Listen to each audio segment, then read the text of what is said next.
Half के x square को दो फॉर्म में आप और याद रख सकते हो बिकॉज एमसीक्यूज में काम आ जाएंगे, सिंपल एमसीक्यूज जो होते हैं। बिकॉज हमने एनर्जी स्टोर को लिखा था हाफ के एक्स स्क्वायर।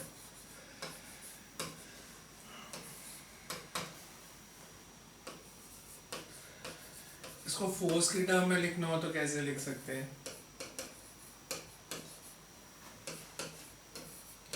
इसको अगर इन टर्म्स ऑफ फोर्स लिखना है, इसको मैं ऐसे लिख सकता हूँ, this is half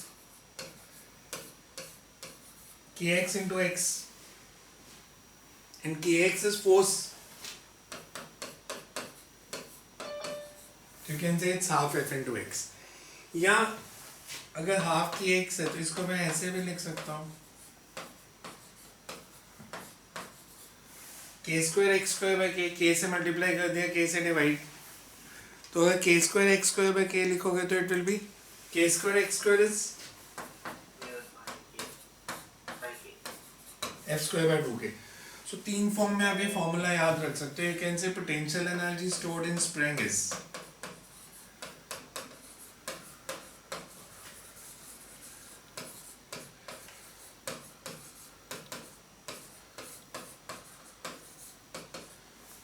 u is equals to half kx square और it's f square by 2k और it's half f into x। तो अगर मैं आपसे पूछूं, मैंने स्प्रिंग लेके स्प्रिंग कांस्टेंट हाफ कर दिया, तो एनर्जी स्टोर में क्या चेंज आएगा? या आपसे ऐसे पूछो कि पोटेंशियल एनर्जी स्टोर जो है वो डायरेक्टली प्रोपोर्शनल टू के है या इनवर्सली प्रोपोर्शनल टू के है या इंडिपेंडेंट ऑफ के है? Potential energy stored in a spring, it's directly proportional to force constant K, inversely proportional to K या independent of K?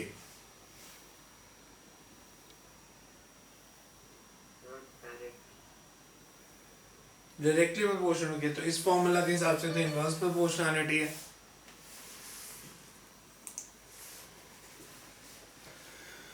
अब इस फॉर्मूला से ये कह सकते हो that potential energy is directly proportional to K? नहीं कह सकते। आप कैसे कह सकते हो F U directly proportional to K? मेरे को तो नहीं पता चल रहा, ऐसे कैसे? सो फिजिक्स में से फॉर्मूला देख के चीज़ें नहीं, कंसेप्ट भी याद रखा करो। मैं u प्रोपोर्शनल टू k कह सकता हूँ अगर x कांस्टेंट है for a given change in length.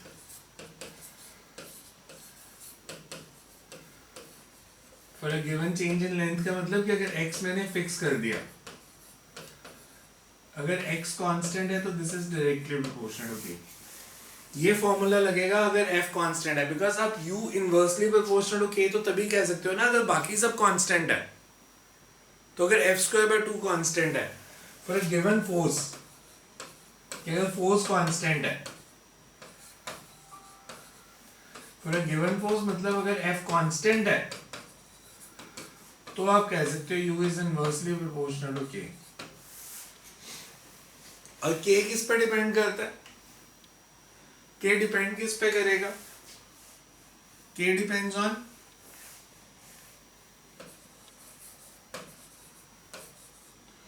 जो स्प्रिंग कांस्टेंट होते हैं, किस पे डिपेंड करता है?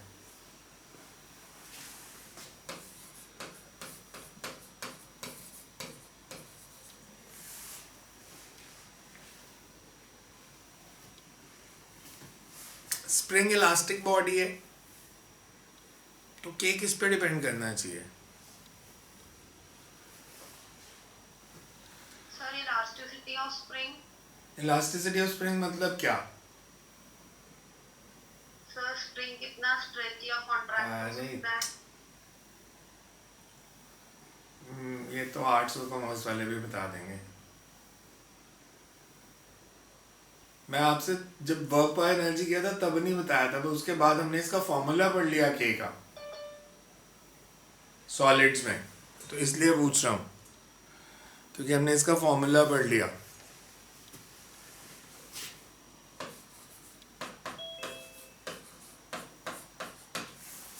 Young's modulus into cross sectional area upon length। So normally आपको एमसीक्यूज कई बार आते हैं जिसमें दिया होता है कि लेंथ हाफ कर दी। यंग्स मॉडुलस तो चेंज करेगा नहीं, वो तो मटेरियल डिपेंडेंट कांस्टेंट है। तो अगर हमने स्प्रिंग को काट के आधा कर दिया, मतलब हमने क्रॉस सेक्शनल एरिया भी नहीं बदला, लेंथ हाफ कर दी, तो स्प्रिंग कांस्टेंट डबल हो जाएगा।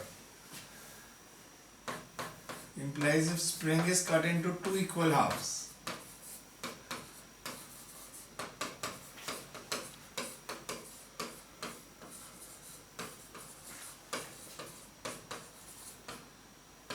K will be doubled.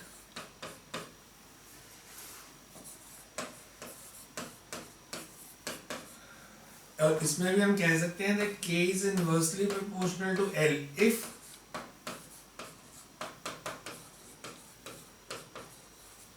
y is constant। तो फिर ये लेंथ के इनवर्सली प्रोपोर्शनल है। यहां तक आया समझ? Next is power.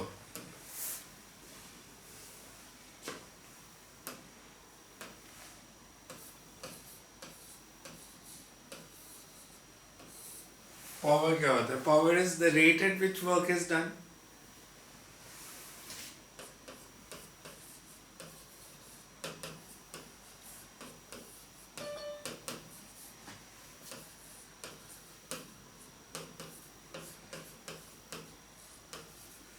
Rate of doing work is power, and when we say that rate of doing work, तो हम दो पावर कैलकुलेट करेंगे। One is called average power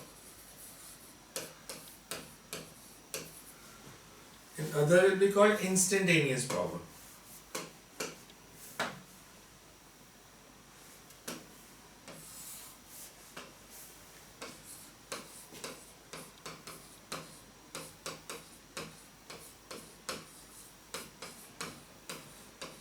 अब इट्स क्वाइट सिमिलर टू जैसे आपने एवरेज वेलोसिटी और instantaneous velocity पढ़ी थी। एवरेज वेलोसिटी को हम क्या लिखते थे? Average velocity in a given time interval is average velocity total displacement upon total time taken, delta x bye delta T. And instantaneous velocity को लिखते थे D x bye D T. या अगर आप 3D में लिखोगे तो we can say average velocity is delta R by delta T and instantaneous is dr by dt। so similarly यहाँ पे अगर आपको average power को define करना है तो we can say average power it's the ratio of total work done to the total time in which that work is done। it is the ratio of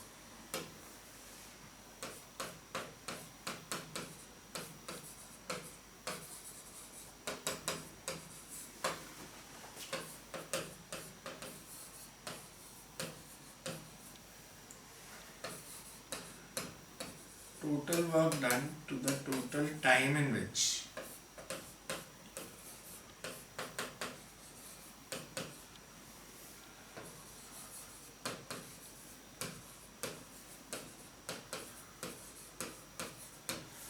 we can say delta W is work done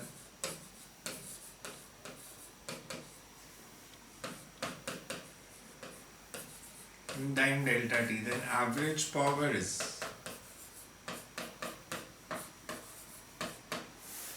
delta W by delta t। instantaneous power is rate। instantaneous power को हम define कर देंगे rate of doing work, not average, rate of doing work at any particular instant।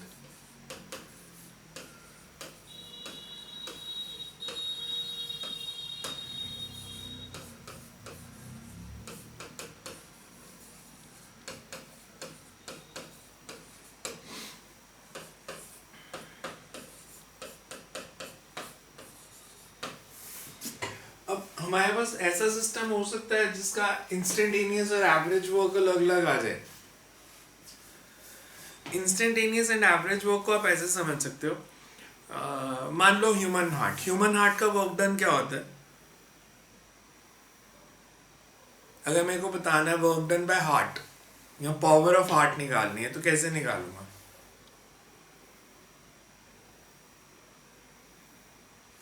आप जब तेज दौड़ते हो तो आपको सांस क्यों चढ़ जाती है?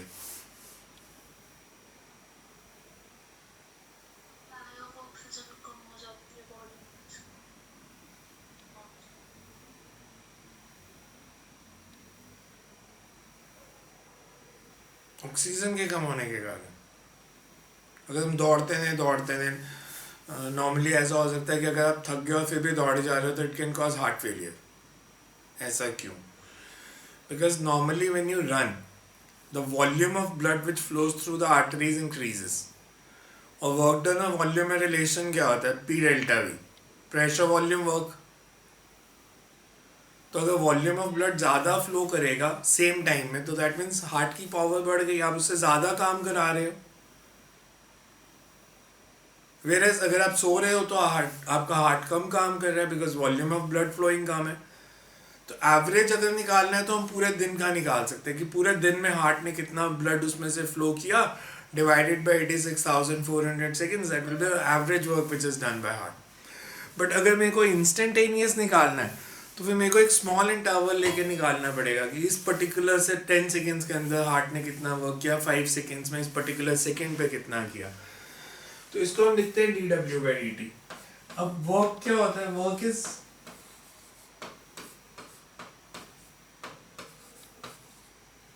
F.R, इसको हम ऐसे भी लिख सकते हैं।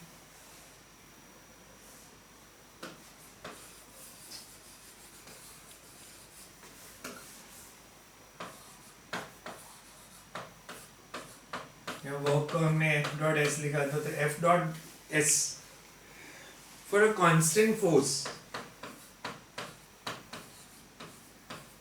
and ds/dt is velocity।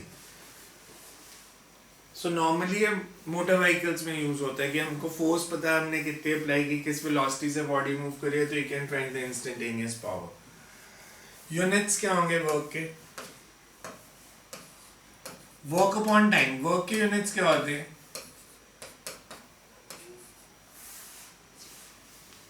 In time के unit second. Common name is watt. CGS में क्या हो जाएंगे?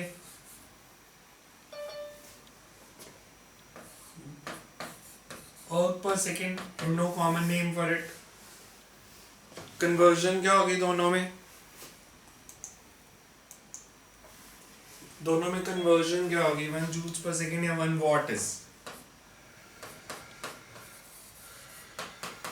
1 joule upon 1 second। 1 joule is how many ergs?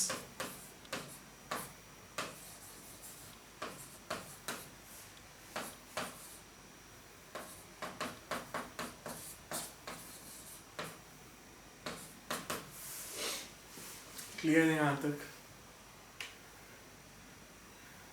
सो आपने कभी भी इंस्टेंटेनियस पावर निकालनी है, then you take the dot product of F and B. Average निकालनी है तो total work done upon total time taken.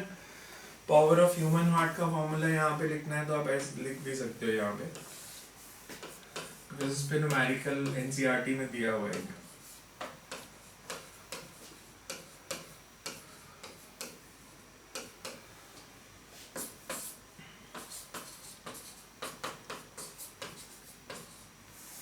P इसमें क्या सिग्निफाई करेगा?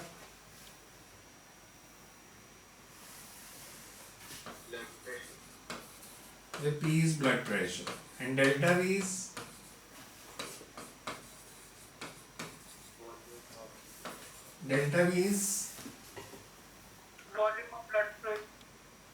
volume of blood flowing आगे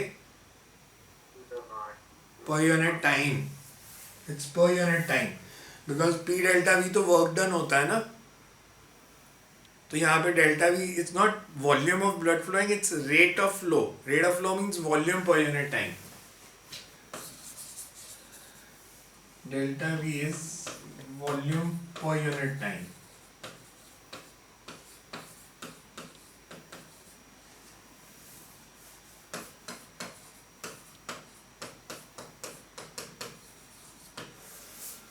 मतलब जैसे आपको नॉर्मली दे देंगे कि 1 मिनट में इतना वॉल्यूम फ्लो किया, तो आपने पावर निकालनी है तो volume flowing divided by 1 minute mean 60 second से उसको डिवाइड भी करना पड़ेगा। क्लियर है यहाँ तक?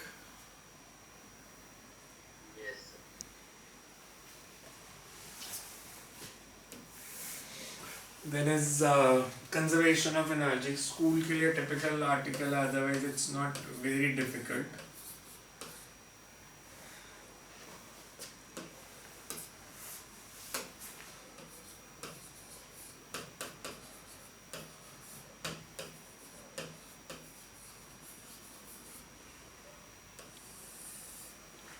When we say conservation of energy, we are talking about mechanical energy.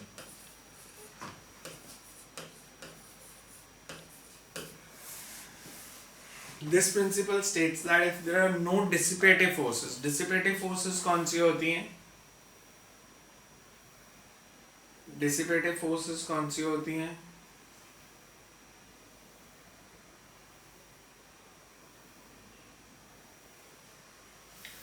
Dissipative forces are जहाँ पे एनर्जी लॉस हो सकता है, जैसे फ्रिक्शन है, एयर रेजिस्टेंस है.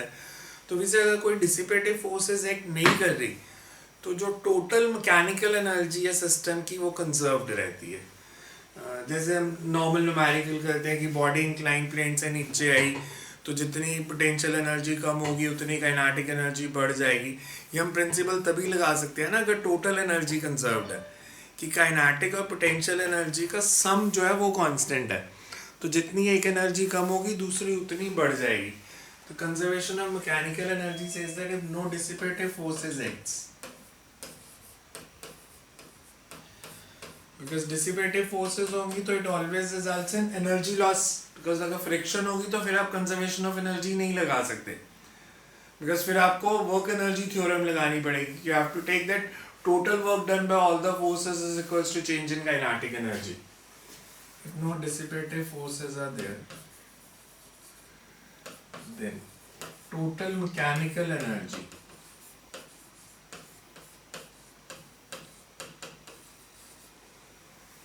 of system is conserved.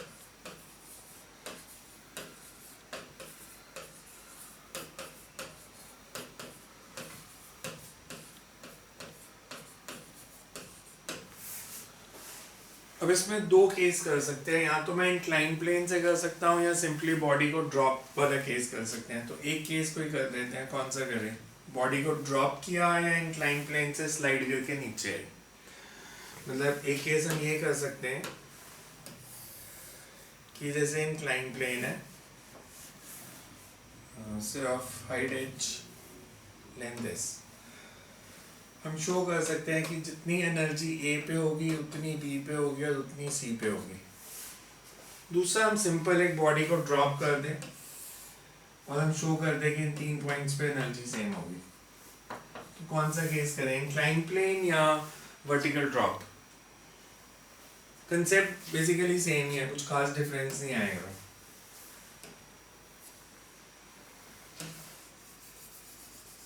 अगर मेरे को प्रूफ करना है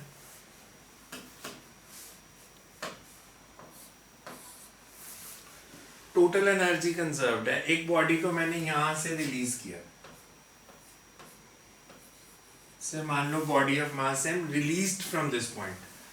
रिलीज फ्रॉम दिस पॉइंट मतलब यहाँ पे इसकी वेलोसिटी 0 है. इसको मैंने मान लिया रेफरेंस लेवल. रेफरेंस लेवल मतलब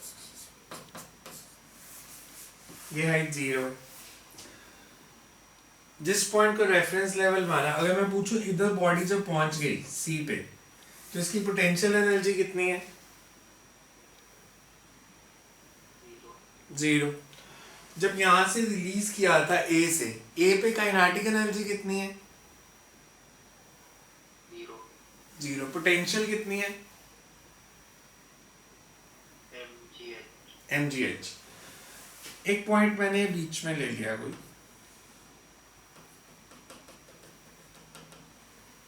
से मान लो दिस डिस्टेंस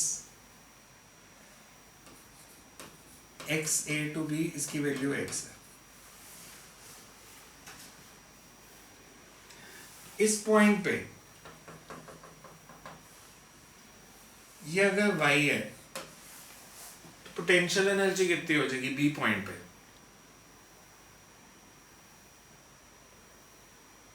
पॉइंट b पे पोटेंशियल एनर्जी mgy प्लस इसके पास काइनेटिक भी होगी यहाँ पे कुछ, मान लो इसकी वेलोसिटी यहाँ पे vb, इधर इसकी speed vc। Conservation of energy का मतलब क्या है? हमें बेसिकली प्रूफ करना है कि टोटल एनर्जी ए पे, बी पे और सी पे सेम ही होगी। फिर हम इसको यूज तो करते हैं, बट अभी प्रूफ करना है कि ए, बी और सी पे टोटल एनर्जी सेम है। और हम कोई डिसिपेटिव फोर्स नहीं ले रहे, मतलब हम फ्रिक्शन नहीं कंसिडर कर रहे। सो अगर हम लेते हैं consider a body of mass M,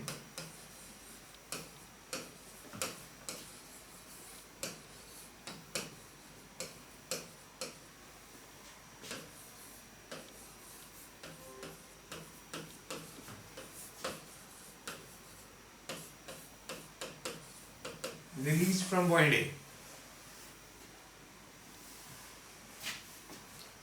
such that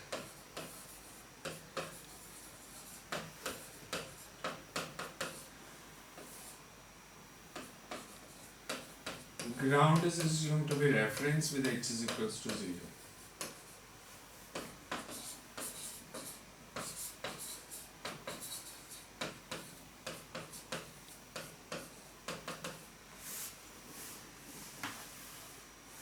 अब मेरे को अगर प्रूफ करना है, so you can say energy at A.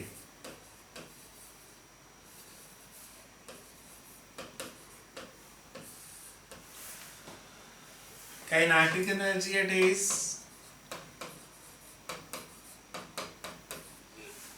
0. Potential energy at point A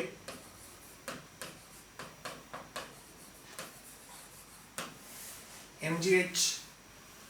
total energy eight A, total mechanical energy, mechanical मतलब काइनेटिक और पोटेंशियल का सम।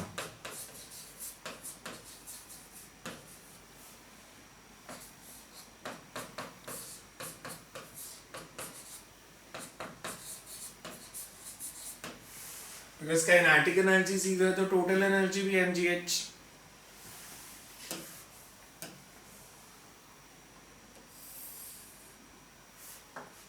अगर हम बी पॉइंट लें,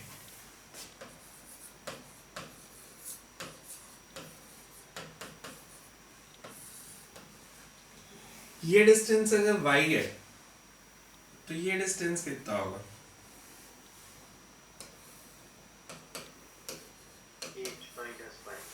h माइनस y। अगर मेरे को एनर्जी एट b निकालनी है तो A से B कंसिडर करो सिर्फ। इनिशियल स्पीड कितनी है? 0। इंक्लाइन प्लेन पे एक्सेलरेशन क्या होती है?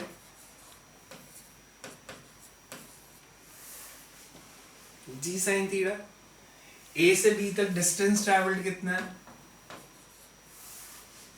x। तो फाइनल स्पीड एट B कितनी हो जाएगी?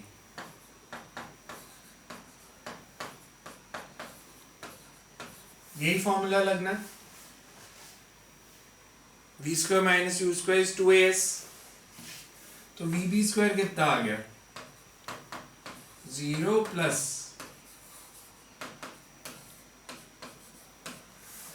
2g sin theta into x. इस डायग्राम से बताना, ये एंगल थीटा तो ये भी थीटा। इस ट्राइंगल में APB में sin थीटा किसके इक्वल होगा? APB में h minus y upon x।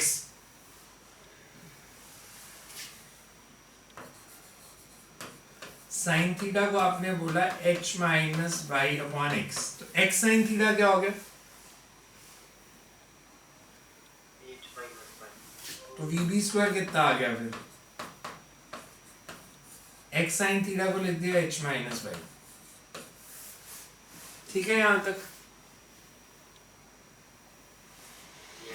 अब मैं आपसे पूछूं टोटल एनर्जी एट बी।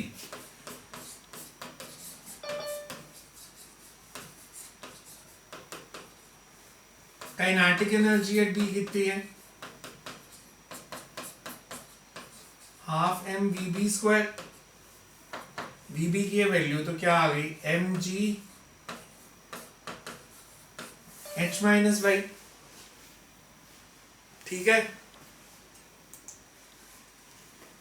ठीक है ये स्टेप? डायग्राम से देख के बताओ पोटेंशियल एनर्जी एट बी।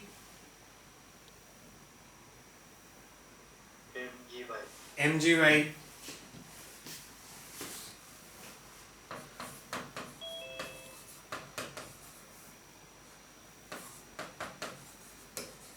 तो टोटल एनर्जी कितनी हो गई? mg/, plus mg(h-y). That means total energy is mgh. A पे भी यही थी, तो B पे भी टोटल एनर्जी इज mgh. अब अगर मेरे को C पे निकालनी है,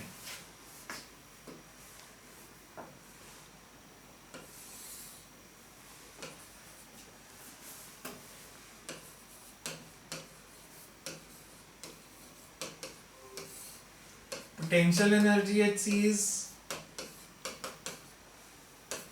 kinetic energy at C is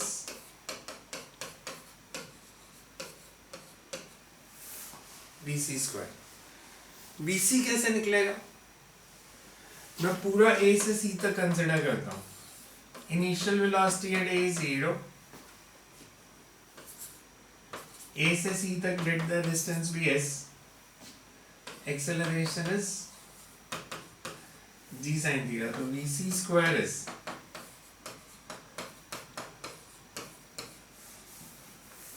मतलब vc square comes out to be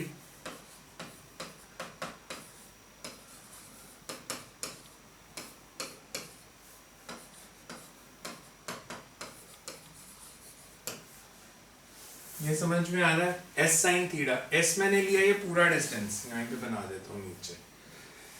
s मैंने लिया ये पूरा डिस्टेंस, ये h. तो sin थीटा कितना हो गया? s sin थीटा को h लिख दिया. काइनेटिक एनर्जी एट c कितनी हो गई?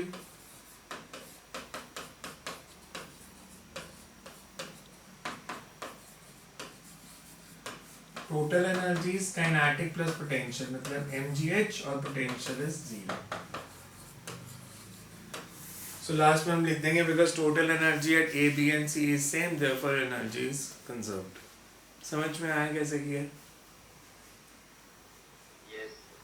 कि हम 3 पॉइंट्स पे एनर्जी निकाल के दिखा देंगे, तीनों जगह पे एनर्जी सेम आ रही है, तो we can say that total energy is conserved. Clear है यहाँ तक? इसमें कोई डाउट है तो देख लो.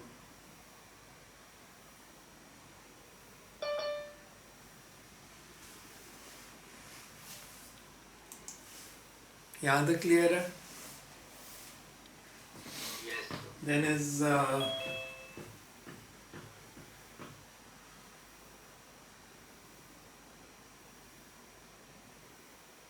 important part, collisions. collision क्या होता है? collision को डिफाइन कैसे करेंगे और कितनी तरह की होती है collision? collision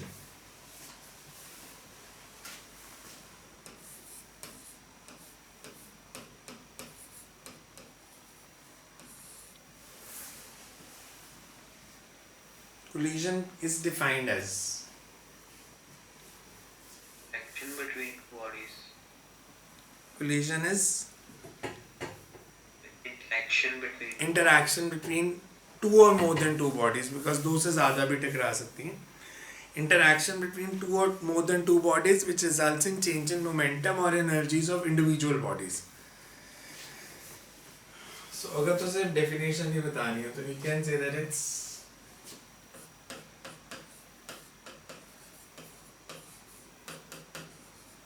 interaction between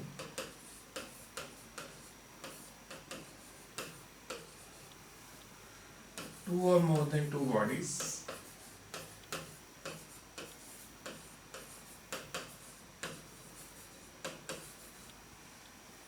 which results in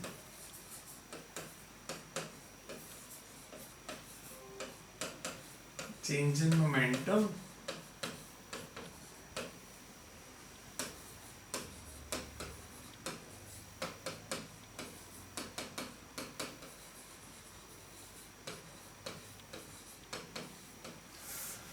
दो वे होते हैं इसको क्लासिफाई करने के,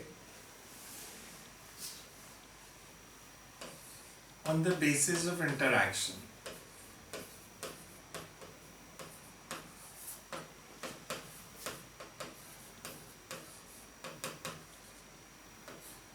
Collision can be direct collision,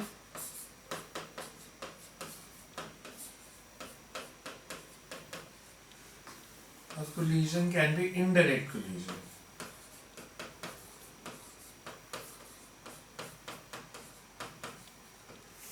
direct collision कौन सी होगी? डायरेक्ट कोलिजन होती है where the two bodies came in physical contact, एक दूसरे को टच किया आगे बॉडीज। इनडायरेक्ट जहां पे टच नहीं की, दूर से एक दूसरे को इफेक्ट डाल रही हैं। तो दोनों का एग्जांपल, डायरेक्ट कोलिजन का example collision between bat and ball, collision between two billiard balls, two carom coins, all these are direct collisions, जहाँ पे दो बॉडीज एक्चुअल में टच की। इनडायरेक्ट जहाँ पे टच नहीं की फिर भी हम collision कंसिडर करते हैं। उसका example, where the two bodies never came in physical contact, atoms। ये एग्जांपल में लिखोगे बस atoms। एग्जाम्पल पढ़ा इसलिए पूछ रहा हूँ। Alpha particle colliding with gold nucleus, Rutherford alpha scattering experiment पढ़ा था। अल्फा पार्टिकल की काइनेटिक एनर्जी क्या होती है उसमें?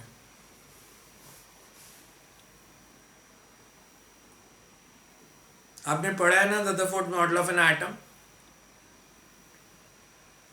तो रदरफोर्ड ने न्यूक्लियस का रेडियस कैसे निकाल लिया? रदरफोर्ड ने न्यूक्लियस का रेडियस कैसे निकाला?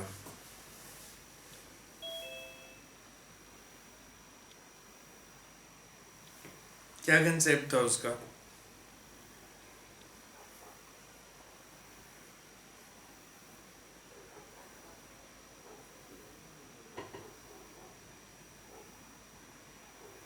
आपने पढ़ा था size of atom is 10⁵ times more than size of nucleus.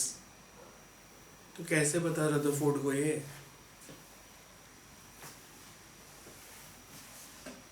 कुछ रीजन तो रहा होगा ना। कैसे रदरफोर्ड गेस वर्क कर रहा था आपकी तरह?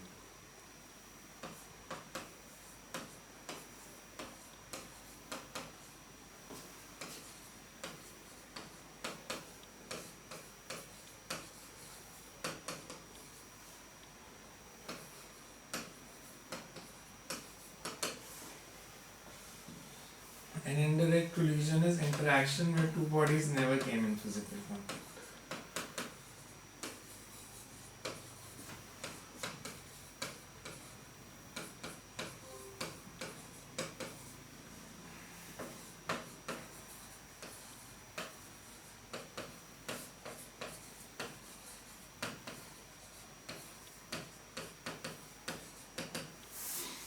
एग्जाम्पल अगर हम लिखें तो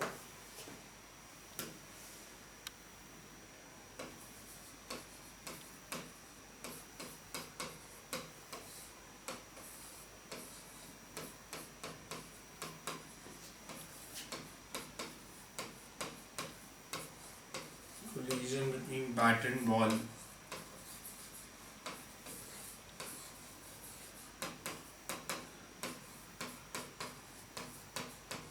or collision between two billiard balls, या आप सड़क पे एक्टिवा की से टक्कर होगी तो that's all direct collisions.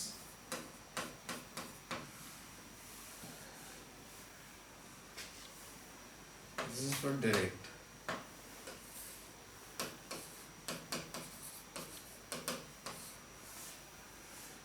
अगर हम इनडायरेक्ट की बात करें, एक एग्जांपल तो मैंने बताया, और बताना कोई।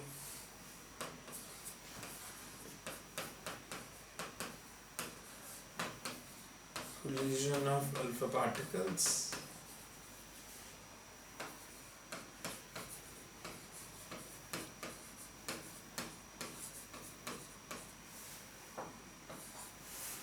और कोई example?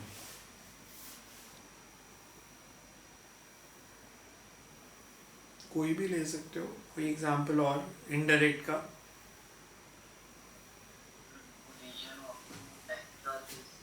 Collision of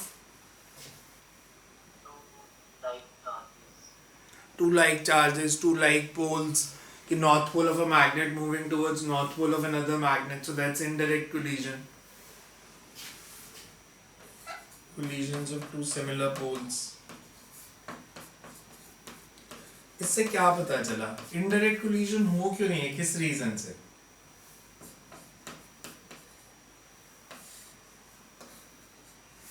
indirect collision का रीजन क्या लगता है, क्यों हुई? Because of some field interact, कि एक पॉजिटिव चार्ज का न्यूक्लियस का इलेक्ट्रिक फील्ड और जो अल्फा पार्टिकल का इलेक्ट्रिक फील्ड है उसमें इंटरैक्शन हो रही है. So action at a distance. आप ये तो आपको पता है कि आप पे कोई बॉडी फोर्स लगा सकती है अगर वो आपके साथ कांटेक्ट में नहीं भी है, बिकॉज दो तरह की फोर्सेस होती हैं, कांटेक्ट फोर्स और non contact forces. Contact force जहाँ पे मैंने आपको एक्चुअल में धक्का मारा आगे, तो दैट्स अ कांटेक्ट फोर्स, मैंने फिजिकली पुश किया. नॉन कांटेक्ट फोर्स का एग्जांपल ग्रेविटेशनल फोर्स. आपको मैंने खिड़की से धक्का दिया, अर्थ ने खुद से ही अट्रैक्ट कर लिया, तो that's action at a distance. जब एक्शन एट अ डिस्टेंस होता है बिना फिजिकल कांटेक्ट के, there is always some kind of field which is there. जैसे अर्थ की ग्रेविटेशनल फील्ड ने आपको पुल किया, न्यूक्लियस का इलेक्ट्रिक फील्ड और अल्फा पार्टिकल का इलेक्ट्रिक फील्ड इंटरैक्ट किए. So whenever there is interact collision, it's because of some kind of field.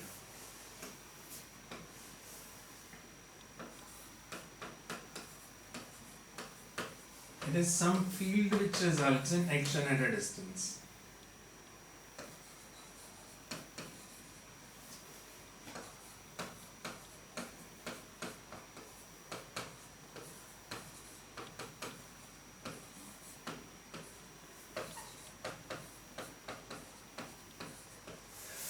So ये तो एक वे हो गया क्लासिफाई करने का कि डायरेक्ट कोलिजन हो सकती है और इनडायरेक्ट कोलिजन हो सकती है. हाँ जी. अगर लॉजिकली देखें तो हर एक कोलिजन इनडायरेक्ट नहीं होगी. नहीं, हर चीज का फील्ड होगा, पर कोलिजन डायरेक्ट भी हो सकती है जहां पे टच कर गई बॉडीज. हर इंटरैक्शन दूर से नहीं होती ना. अर्थ ने आपको अट्रैक्ट किया, जब तक आप उसको टच नहीं करते, that's a case of indirect collision. Because जैसे आप बंजी जंपिंग देखो, बंजी जंपिंग में आपने जंप किया, पर आप अर्थ के साथ आके टच तो नहीं किए. कोलिजन तो हुई, बट उसमें आप अर्थ को आके हिट नहीं कर रहे, आप पहले ही अर्थ के थोड़े ऊपर से वापस चले जाते हो. मैं एटॉमिक लेवल पे अगर हम देखें तो, क्योंकि एटम्स कभी टच नहीं करते ना. वो एटम्स कभी टच नहीं करते, वो तो क्वांटम मैकेनिक्स में आएगा ना. तो नॉर्मली हमें जो देख के लगता है कि बैट और बॉल एक्चुअल में टच किया आपस में, हम उसके एटॉमिक लेवल पे नहीं देख रहे, उसके एटम्स भी आपस में टच किए होंगे किसी ना किसी पॉइंट पे, बॉन्ड्स बने जो. बिकॉज फ्रिक्शन का रीजन यही होता है ना, जितनी फोर्सेस होती हैं, फ्रिक्शन है, air resistance, all these are electromagnetic forces, तो होंगी तो फील्ड के कारण ही किसी ना किसी. सेकंड में क्या होता है क्लासिफिकेशन का? Second is on the basis of conservation loss. कि अगर हम कंजर्वेशन लॉस लें,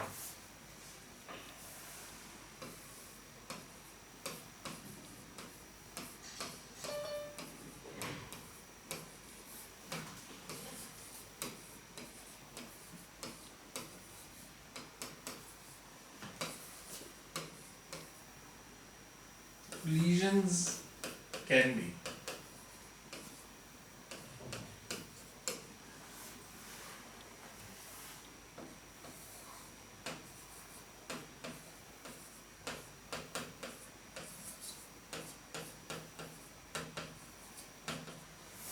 first is elastic collision. Elastic collision होती है जिसमें मोमेंटम और काइनेटिक एनर्जी कंजर्व, बॉडीज के या सिस्टम का.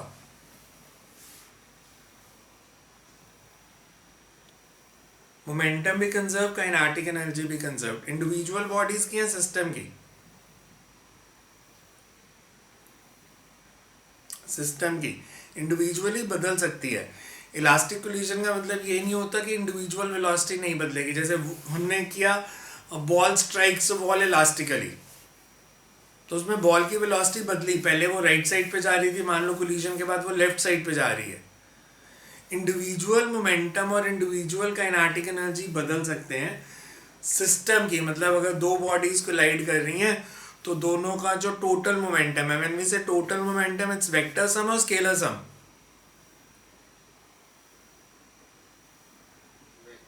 वेक्टर, तो दो बॉडीज की जो मोमेंटम का वेक्टर एडिशन है वो सेम रहेगी।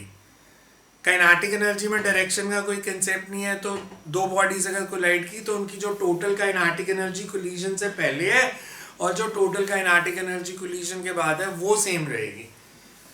So we say elastic collision, the collision in which both momentum as well as kinetic energy of system are conserved.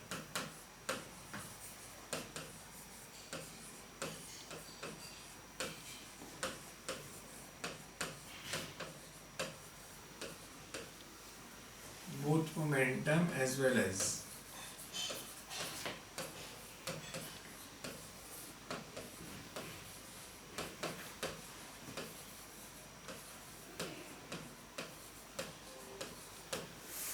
इसका एग्जाम्पल कौन सा पढ़ा था आपने? जब काइनेटिक थ्योरी के पोस्टुलेट लिखे थे फिजिक्स में भी और केमिस्ट्री में भी, उसमें लिखा था collision between gas molecules are assumed to be elastic because perfect elastic physics में कुछ नहीं होता, हम assume कर लेते हैं।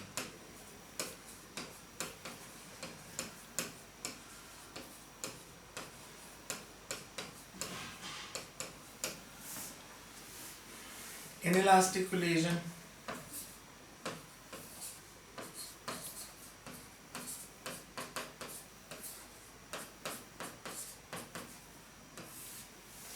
momentum of system is conserved, kinetic energy is not conserved.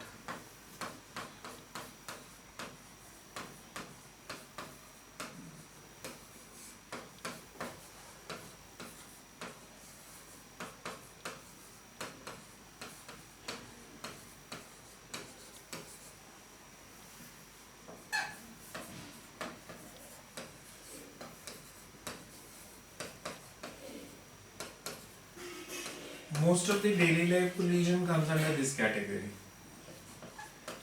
और kinetic energy, because energy loss होता है तो kinetic energy decreases after collision.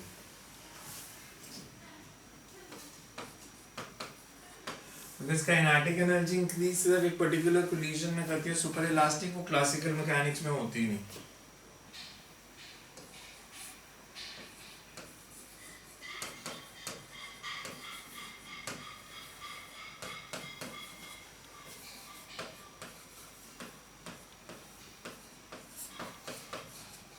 After collision due to energy losses. Example again, bat and ball.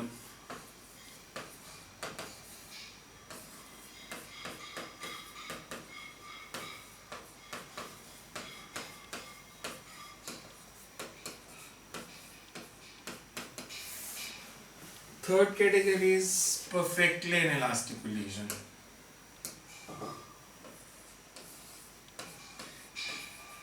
इसमें क्या होगा?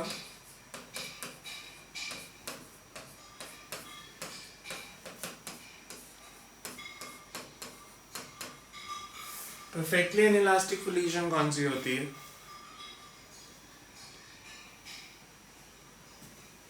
Perfectly inelastic, elastic को हमने लिखा मोमेंटम और काइनेटिक एनर्जी सिस्टम के conserve. Inelastic momentum is conserve, kinetic energy is not conserve. Perfectly inelastic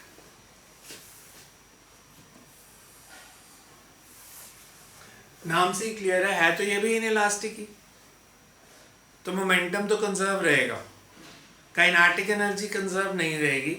condition is it's a type of inelastic collision where two bodies stick to each other after collision, कि collision के बाद वो दोनों bodies जुड़ जाएंगी।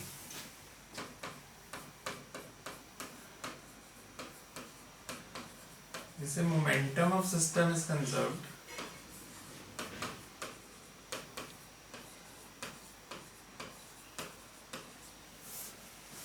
kinetic energy is not conserved.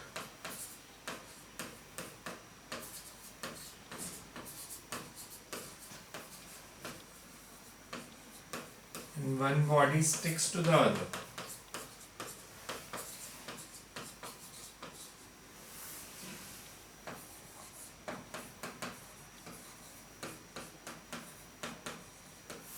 इसका कोई example, इसका कोई example?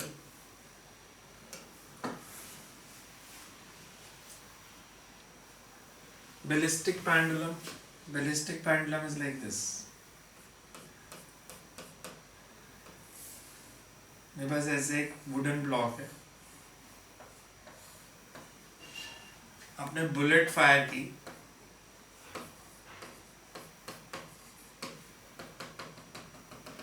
Bullet gets embedded in the pendulum.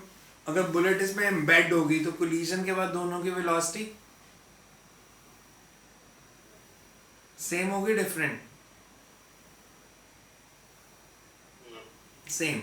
तो इसमें सिर्फ ये कंडीशन है कि परफेक्टली इनइलास्टिक कोलिजन में relative velocity after collision is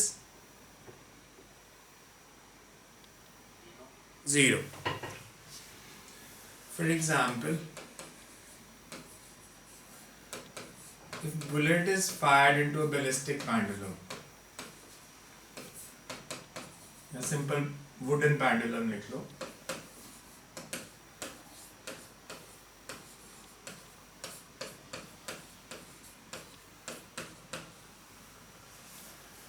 bullet gets embedded in it.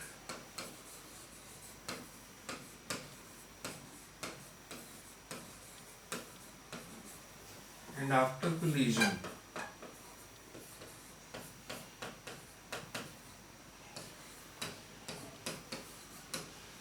bullet and pendulum move together.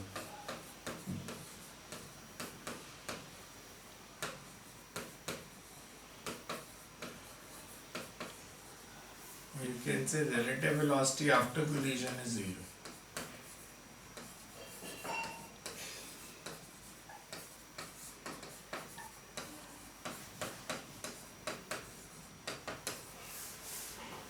So तीनों में डिफरेंस समझ आया. इलास्टिक कोलिजन मोमेंटम और काइनेटिक एनर्जी दोनों कंजर्व. गैस मॉलिक्यूल्स की कोलिजन को हम नॉर्मली एग्जांपल ले लेते हैं, कई बार बिलियर्ड बॉल्स को भी दे देते हैं. Inelastic collision is where momentum is conserved for system, kinetic energy is not conserved. Perfectly inelastic, it's a type of inelastic collision. Momentum conserved, kinetic energy not conserved. Two bodies stick together after collision. Momentum conservation is a universal phenomena. अगर external force नहीं लग रही तो momentum हमेशा conserve रहता है. Physics में there is not even a single example जहाँ पे momentum conservation break करता हो. तो अगर एक्सटर्नल फोर्स नहीं लग रही, कोलिजन कोई भी है, मोमेंटम सब में कंजर्व रहेगा, चाहे वो इलास्टिक है, चाहे वो इनइलास्टिक है, सुपर इलास्टिक है, परफेक्टली इनइलास्टिक है, कोई भी है, momentum is always conserve. The only thing you have to check is about the kinetic energy. Elastic collision में सिस्टम की काइनेटिक एनर्जी कंजर्व रहेगी और इनइलास्टिक में नहीं रहेगी, ना इनइलास्टिक में ना परफेक्टली इनइलास्टिक में. इतना समझ आया जो किया? ठीक है यहाँ तक. So next time करते हैं इसके आगे कल.